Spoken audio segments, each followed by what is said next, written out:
And ఇక్కడ కొంతమంది uncle నాన్నగారు బాగా క్లోజ్. మనోజ్, నువ్వు ఎన్నో సంవత్సరాలు ఇంటి బయటగా ఉన్నావు, నీ సొంతంగా ఉన్నావు. మీ నాన్నగారు అమ్మగారు ఒకరే ఉన్నారు.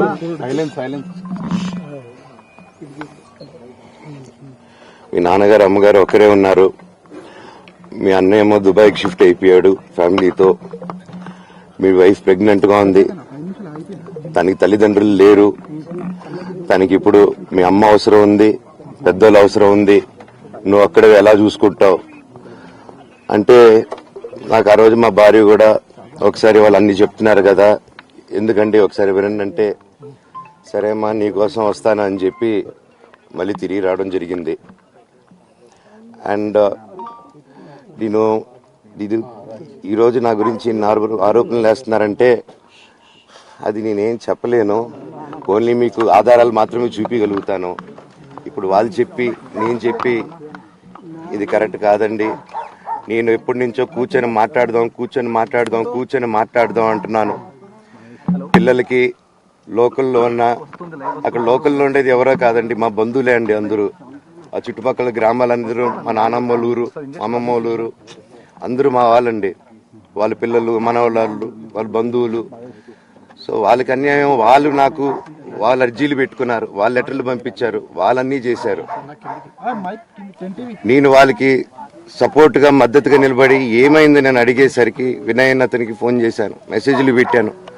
సార్ వాట్ ఈస్ హ్యాపెనింగ్, నేను కావాలంటే కాళ్ళ మీద కూడా పడతానండి, ఈ ఇష్యూ క్లియర్ చేయండి, మాట్లాడుకుందాం అంటే చాలా దురుసుగా రిప్లైలు పెట్టారు. నేను ప్రతిదీ ఈరోజు సాయంత్రం 5:30కి ప్రెస్ మీట్ పెట్టి ఇన్నాళ్ళు ఆగానండి, ఇంకా ఆగలేను. ఈరోజు ఈవినింగ్ ప్రతిదీ చెప్పేస్తాను. ఆ రోజు నేను పోలీసు సపోర్ట్ అడిగినప్పుడు స్టేషన్కి 100కి ఎందుకు ఫోన్ చేశాను, ఆ 100 దగ్గర నుంచి నేను పర్మిషన్ ఇస్తున్నాను, నాకు ప్రాబ్లం లేదు, మీరు ఒప్పుకుంటే మీరు మీ వల్ల అయితే 100లో నేను ఏం మాట్లాడానో మీరు తీసుకొని వినండి. ఆ రోజు ఆ హీట్ మూమెంట్లో, జరిగిన మూమెంట్లో మాట్లాడాను. ఇంట్లో 10 బండ్లు ఉన్నాయి, అందరూ ఉన్నారు ఇంట్లో. మరి ఇన్ని బండ్లుంటే ఇంట్లో ఎవరికైనా ఏదైనా అయితే కారుల్లో తీసుకెళ్తాం. ఆ రోజు 108 అంబులెన్స్ వచ్చింది మా ఇంటికి. ఈ విషయం ఎవరికైనా తెలుసా? పోలీసులు కూడా తెలుసు, అది ఎస్ఐ గారికి తెలుసు. అది బయటికి రాదు, కానీ రికార్డులో ఉంటుంది కదండి, అది కనుక్కోండి సార్ 108 ఎందుకు వచ్చిందని. అండ్ నిన్ను ప్రతిదీ నేను కొడుతున్నాను, ఇది చేస్తున్నాను అన్నారు కదా సార్, సీసీటీవీ కెమెరాలు తెప్పిండి సార్. నేను కిరణ్ని, విజయ్ని ఇమ్మీడియట్ గా తీసుకొని యాక్షన్ తీసుకోండి, వాళ్ళే దొంగతనం చేశారని చెప్పాను. ఆ కిరణ్ నిన్న మా ఇంట్లో మొన్న చెప్తే నేను చూసుకుంటా అన్నారు. నిన్న మా ఇంట్లోనే తిరిగాడు. మా ఇంట్లోనే తిరిగి మా నానీస్ని బెదిరించి ఒక అమ్మాయి పారిపోయేలాగా చేశారు. నిన్న నా కూతురు బట్టలు ప్యాక్ చేసేదానికి ఇట్లా ప్రయత్నించాడు అతను.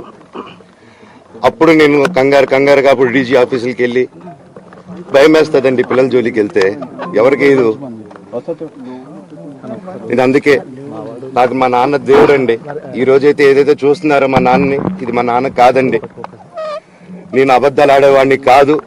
నా గురించి మీరు ఎవరినైనా ఎంక్వైరీ చేసుకోండి, నా ఫ్రెండ్స్ని అడగండి. నాకు చిన్నప్పటి నుంచి ఉన్న స్నేహితులు ఒక్కొక్కరు వేరే వృత్తిలో ఉన్నారు, వాళ్ళు సొంతంగా కాళ్ళ మీద కష్టపడిన వాళ్ళే అండి. అండ్ నేను కూడా నా సొంతంగానే వచ్చాను, కానీ ఏ రోజు ఇది చేయండి అది చేయండి అని అడిగింది లేదు. అండ్ ప్రతిదీ నేను సాయంత్రం వచ్చి మీకు ఎక్స్ప్లెయిన్ చేస్తాను. దయచేసి కోఆపరేట్ చేయండి. థ్యాంక్ యూ మీరు అందరూ ఉన్నందుకు.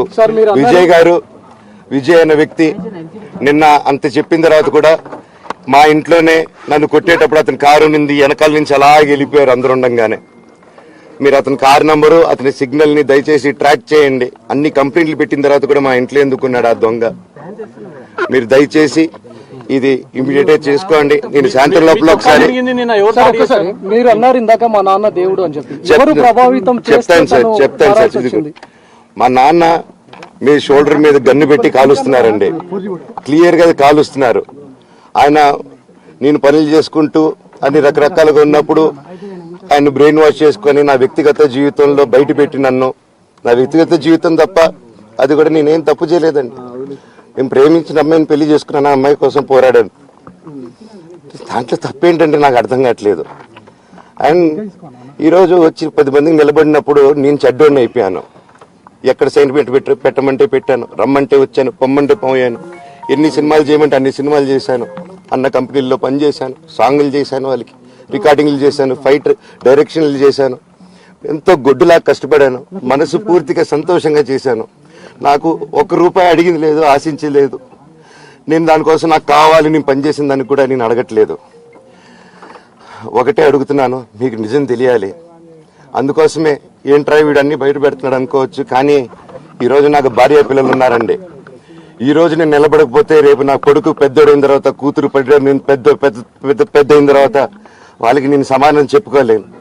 నేను దొంగతనం చేసి వేరే వాళ్ళ కడుపులు కొట్టి నా పిల్లల మొహం నేను చూడలేను, ఆ కూడు నా పిల్లలకి పెట్టలేను. మా నాన్న నన్ను అలా పెంచలేదు, మా అమ్మ నన్ను అలా పెంచలేదు. మధ్యలో మా అమ్మ నలిగిపోతుంది. మా అమ్మని హాస్పిటల్లో అడ్మిట్ అయ్యారని చెప్పి నేను అబద్ధాలు ఆడారు. హాస్పిటల్కి వెళ్ళి చెక్ చేయించుకుంది అమ్మ. నువ్వు వెళ్ళిపో ఇంట్లో నుంచి, నువ్వు వెళ్ళిపోతే వీడిని చూసుకుంటావు మేమంటే, మేము మంచిగా మాట్లాడి పంపిస్తా అంటే నమ్మి ఆవిడ 3 రోజుల నుంచి దడదడగా ఉంటే వెళ్ళమ్మ అంటే ఏ ఏజీ కలడం వాస్తవం చూపించుకొని ఇమీడియట్ గా మా అన్నింటికి వెళ్ళిపోయి అన్నింట్లో పడుకున్నారు. మీకు ప్రతిదీ తెలుస్తుంది. ఈ రోజుల్లో ఏది దాచలేరు. మరి ఇంత క్యారెక్టర్ అసాసినేషన్ నేను చేయని దానికి చేశారని, నా భార్య వచ్చిన తర్వాత నేను చెడ్డోడినయ్యానని, అదే వాళ్ళ తల్లిదండ్రులు ఉండుంటే గమ్మునుంటారా అండి? ఈరోజు నేను గమ్మునుంటే ఎలా అండి? తనకి తల్లి అయినా తండ్రి అయినా అన్ని నేనే అండి. ఈరోజు తను వాళ్ళ ఇంట్లో ఆధారపడదు, నేను మా ఇంట్లో ఆధారపడను. నేను నా సినిమాలు చేసుకుంటున్నాను. తను సొంతంగా ఒక టాయ్ కంపెనీ పెట్టుకుంది. లాక్డౌన్ లో నా హమ్ బ్రహ్మాస్మి సినిమా మా ప్రేమ కోసం ఆపేసినప్పుడు నిర్దాక్షిణంగా నేను చెన్నైకి షిఫ్ట్ అయిపోయి ఈ ఊర్లో వద్దని మేము అక్కడ కూర్చొని, నేను మనోజ్ నువ్వు బొమ్మలు గీస్తావు కదా, కథలు రాస్తావు కదా, బొమ్మలకి ఆత్మనిర్భర్ అని నరేంద్ర మోడీ గారు అనౌన్స్ చేశారు. ఈ బొమ్మలు, నీకు బొమ్మలు ఇష్టం, పిల్లలు ఉన్నారు, మనమే క్రియేట్ చేద్దాం బొమ్మలు అంటే, లాక్డౌన్ లో నేను డ్రాయింగ్లు చేసి కథలు రాసుకొని నా ఫ్రెండ్స్ దగ్గర కొంచెం అప్పులు చేసుకొని మేమే పెట్టుబడులు పెట్టుకుంటూ, నా ఫ్రెండ్స్ కూడా పెద్ద కష్టపడి వచ్చిన వాళ్ళండి. వాళ్ళకున్న కొంతలో నాకు పంచుకుంటూ, మమ్మల్ని కాపాడుకుంటూ, ఒకరినొకరు కాపాడుకుంటూ నిలబడి ఈ రోజు మనీ నిలదొక్కున్నామండి. నేను నా భార్య, తను కష్టపడుతుంది. ఇప్పుడు కాశ్మీర్ నుంచి కన్యాకుమారి వరకు ఓన్లీ తను, నేను, ఇంకొక 3-4 కలిసి దీన్ని ఇంత దూరం తీసుకొచ్చామండి. ఈ రోజు నేను మళ్ళీ సినిమాలకు వచ్చేసాను. అందుకే ఈ రోజు నేను నిలబడపోతే ఇది నా పిల్లలకి చెప్పేది కరెక్ట్ కాదు, ఎవరికి కరెక్ట్ కాదు.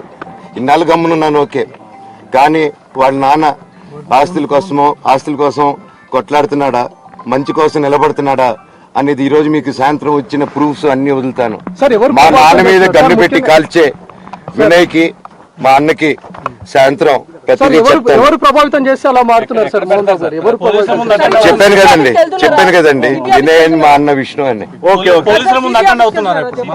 అవునండి, నన్ను హాజరుపరచమన్నారు, 10:30 రమ్మన్నారు. మీరందరూ చూశారు. నాకు మొన్న ఫస్ట్ రోజు తగిలి బాగా నొప్పి వచ్చింది, మెడ, కాలు. 3 వారాల క్రితం ఫైట్ లో నాకు మజిల్ టైర్ అయింది, గ్రేడ్ 1 టైర్ రైట్ లెగ్ లో. లెఫ్ట్ లెగ్ లో మళ్ళీ దెబ్బలు తగిలాయి మొన్న. సో అందుకే కొంచెం బ్యాలెన్స్ ఇది ఉంది. మందులు హెవీ మెడికేషన్ ఇచ్చారు, ప్యాచ్ హెవీ. ఒకసారి వాళ్ళు అన్ని చెప్తున్నారు కదా, ఎందుకండి ఒకసారి వినండి అంటే, సరేమ్మా నీకోసం వస్తాను అని చెప్పి మళ్ళీ తిరిగి రావడం జరిగింది. అండ్ నేను ఇది ఈరోజు నా గురించి ఆరోపణలు వేస్తున్నారంటే అది నేనేం చెప్పలేను. ఓన్లీ మీకు ఆధారాలు మాత్రమే చూపించగలుగుతాను. ఇప్పుడు వాళ్ళు చెప్పి నేను చెప్పి ఇది కరెక్ట్ కాదండి. నేను ఎప్పటి నుంచో కూర్చొని మాట్లాడదాం అంటున్నాను. పిల్లలకి లోకల్లో అక్కడ లోకల్లో ఉండేది ఎవరో కాదండి, మా బంధువులే అండి అందరూ. ఆ చుట్టుపక్కల గ్రామాలందరూ మా నానమ్మ వాళ్ళూరు, మా అమ్మమ్మ వాళ్ళూరు, అందరూ మా వాళ్ళండి. వాళ్ళ పిల్లలు, మనవాళ్ళు, వాళ్ళ బంధువులు.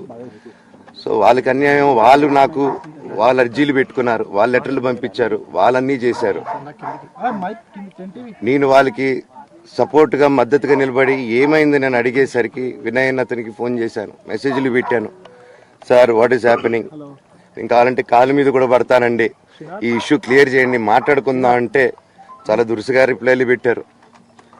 నేను ప్రతిదీ ఈరోజు సాయంత్రం 5:30కి ప్రెస్ మీట్ పెట్టి ఇన్నాళ్ళు ఆగానండి, ఇంకా ఆగలేను. ఈరోజు ఈవినింగ్ ప్రతిదీ చెప్పేస్తాను. ఆ రోజు నేను పోలీసు సపోర్ట్ అడిగినప్పుడు స్టేషన్కి 100కి ఎందుకు ఫోన్ చేశాను, ఆ 100 దగ్గర నుంచి నేను పర్మిషన్ ఇస్తున్నాను, నాకు ప్రాబ్లం లేదు. మీరు ఒప్పుకుంటే మీరు మీ వల్ల అయితే 100లో నేను ఏం మాట్లాడానో మీరు తీసుకొని వినండి. ఆ రోజు ఆ హీట్ మూమెంట్లో